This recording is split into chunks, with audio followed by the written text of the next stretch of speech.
যে মহান আল্লাহ তাআলা কি বলছেন, ইন্নাল ইনসানা খুলিকা হালুআ, নিশ্চয় অবশ্যই আমি মানুষকে বানিয়েছি অত্যন্ত দুর্বল, বিশাল দুর্বল করে। যে কথা আল্লাহ তাআলা অন্য জায়গায় বলছেন যে খুলিকাল ইনসানু দাঈফা, অর্থাৎ মানুষকে বানানো হয়েছে অত্যন্ত দুর্বল, বিশাল। এদিক থেকে আমরা ধরতে পারি যে আমরা পৃথিবীর জমিনে সব থেকে অসহায়। কেন? কারণ আমাদের প্রত্যেকটি কর্ম, প্রত্যেকটি কাজই কিন্তু আল্লাহর নির্দেশনা অনুযায়ী, রাসূল সাল্লাল্লাহু আলাইহি সাল্লামের দেখানো পথ অনুযায়ী হওয়া উচিত ছিল। আর তাছাড়া আমাদের শরীর, আমাদের ব্রেন বা আমাদের প্রত্যেকটি অঙ্গ প্রত্যঙ্গ কিন্তু আমাদের কন্ট্রোলের বাইরে। হ্যাঁ, এটাই ঠিক। যেমন আপনি যদি দেখেন যে সামান্য একটা বিষয় ধরা যায়, আপনি যদি জিজ্ঞাসা করেন ভালো কোনো ডক্টরকে, আমরা যখন কোনো কিছু খাই তখন কিন্তু আমাদের ব্রেন ধরতে পারে না যে আমরা কি খাচ্ছি, ভাত খাচ্ছি, রুটি খাচ্ছি নাকি বিরিয়ানি খাচ্ছি। আমাদের ব্রেন কিন্তু এটা বুঝে না।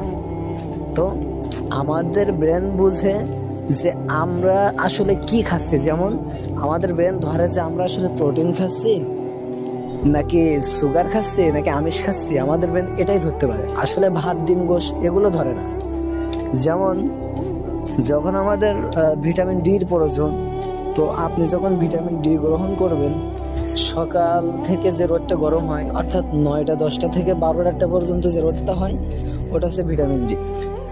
তো আপনি যখন ভিটামিন ডি গ্রহণ করবেন তখন কিন্তু আপনার ব্রেন ধরতে পারবে না যে আসলে আপনি ভিটামিন ডিটা রোদ থেকে নিলেন নাকি মুরগির ডিম থেকে নিলেন। ব্রেন এটাই ধরবে যে আপনি ভিটামিন ডি গ্রহণ করেছেন।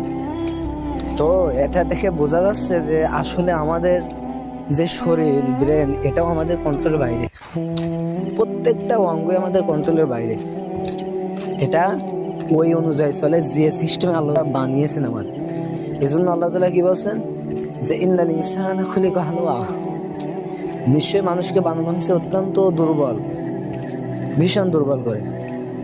ইজা মাসসাহু শাররু জাযুআ, আর যখন তাদেরকে কোনো প্রকার বিপদ বা কোনো প্রকার ঝামেলা, বিপদ স্পষ্ট করে, তখন তারা অত্যন্ত দুর্বল হয়ে যায়, ভেঙে পড়ে, হতাশ হয়ে যায়।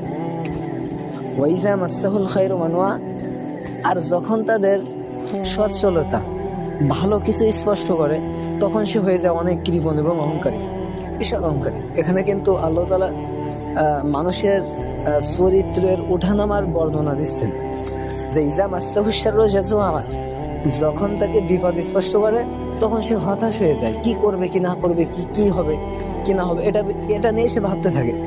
ওয়াইজা মাসসাহুল খায়রু মানুআ, আর যখন তাকে সচ্ছলতা স্পষ্ট করে তখন সে হয়ে যাবে অহংকারী।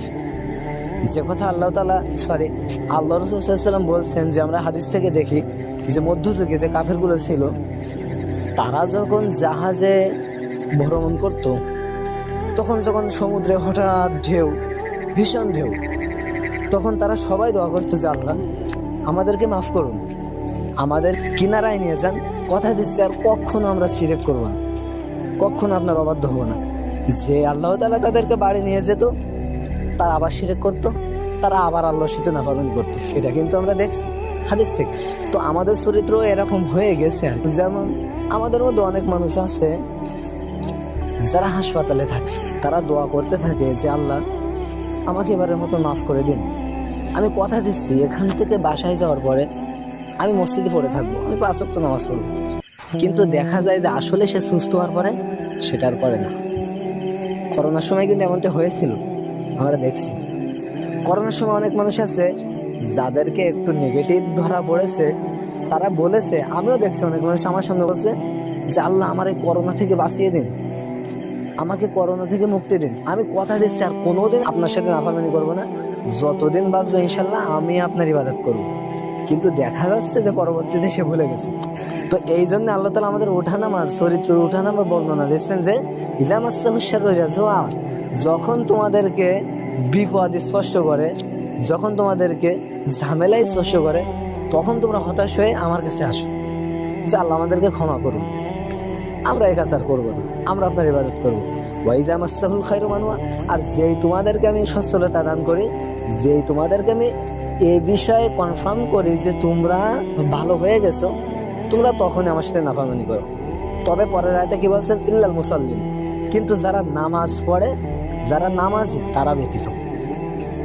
ঠিক এখানেই কিন্তু আল্লাহ তাআলা সাফল্য সংজ্ঞা, যে ইল্লাল মুসাল্লিন, যারা নামাজ পড়ে তারা কখনো এটা করবে না। যারা নামাজ পড়ে তাদের বিবাদ আসলেও আলহামদুলিল্লাহ, বিবাদ না আসলেও আলহামদুলিল্লাহ।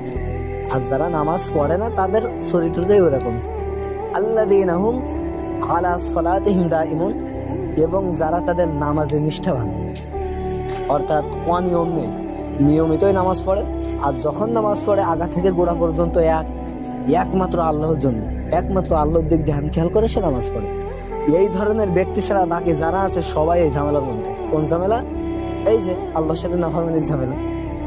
তো আমরা এই সামান্য লেকচারে যা বুঝলাম সেটা হচ্ছে যে আমাদেরকে আল্লাহর ইবাদত করতে হবে, এটা বাধ্য।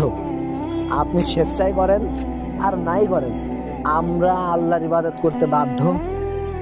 যদি আপনি ইবাদত না করেন তো কিয়ামতের দিন আপনার লাঞ্ছিত অবস্থায় আল্লাহর সামনে দাঁড়াতে হবে। আর আল্লাহ তাআলা কি বলছেন যে ওয়ামা খালাকতুল জিন্না ওয়াল ইনসা, আমি জিন এবং মানুষকে সৃষ্টি করিনি, ইল্লা, তবে হ্যাঁ শুধুমাত্র করেছে লিয়াবুদুন, আমার ইবাদতের জন্য। তো আমাদেরকে আল্লাহর ইবাদতের জন্যই বানানো হয়েছে, এখানে খেল তামাশা করার জায়গা নয়। খেল তামাশা অনেক সময় পাওয়া যাবে, মৃত্যুর পরে অনেক টাইম, লং টাইম, যেটাকে আপনি যে কোনো ভাবেই কাটাতে পারবেন মনের ইচ্ছে দ্বারা। আল্লাহ তাআলা বলছেন তো যে জান্নাতের মধ্যে সে যা চাইবে শুধু ইচ্ছে করবে চলে আসবে ইনশাআল্লাহ, যেটা আমরা সূরা ওয়াকিয়ার মধ্যে দেখছি। তো আমি কোনো দিকে যাচ্ছি না, মূলত কথা হচ্ছে আমাদের এটা যে আল্লাহর ইবাদত করতে হবে, আল্লাহর ইবাদত করাটাই মূল কাজ। বাকিগুলো যা আছে সবগুলোই ওর ভিতরেই পড়ে। যেমন আচ্ছা আমি চাকরি করি কেন? আমি চাকরি এজন্য করি যে চাকরি না করলে খেতে পাবো না, খেতে না পেলে তো মরে যাবো, এজন্য চাকরি করাটাও একটা ইবাদত। আপনি ক্ষেত খামারেতে কাজ করেন কেন? কারণ কাজ করাটা জরুরি, কাজ না করলে আপনি না